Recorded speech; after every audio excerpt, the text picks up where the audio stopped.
Au secours, tu te compares tout le temps aux autres femmes. Salut, aujourd'hui j'ai envie de te parler d'un truc super commun et pourtant tellement tabou, la comparaison que nous faisons nous-mêmes par rapport aux autres. J'ai reçu un message de Julie qui me dit qu'elle se compare sans arrêt aux autres femmes. Et tu sais quoi? Je te comprends. Non, en fait, toutes les femmes te comprennent. Tu n'es pas seule. D'abord, sache que se comparer aux autres, c'est totalement normal. En psychologie sociale, il y a une théorie qui s'appelle la comparaison sociale. Je vais pas t'embrouiller sur les informations supplémentaires.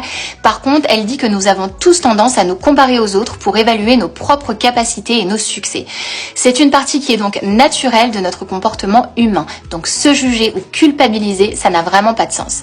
Il y a deux types de comparaison. La comparaison qu'on appelle ascendante, où on se compare à ceux qu'on perçoit comme meilleurs, et la comparaison descendante où on se compare à ceux qu'on perçoit comme moins bien lotis que nous.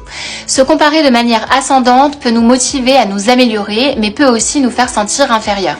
À l'inverse, la comparaison descendante peut temporairement booster notre estime de soi. Mais voilà le truc, les autres femmes, elles se comparent aussi à toi. Et tu as bien entendu, on est toutes dans le même bateau.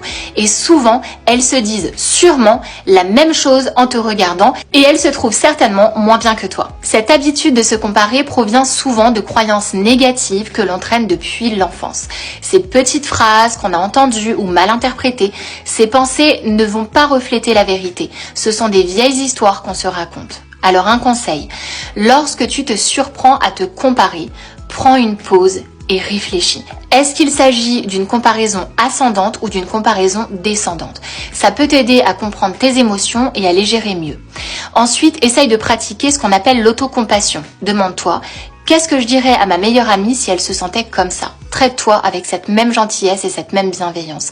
Sois ta meilleure pote en toutes circonstances. Je suis sûre que pour une amie, tu saurais retrouver toutes ses qualités et les lui rappeler.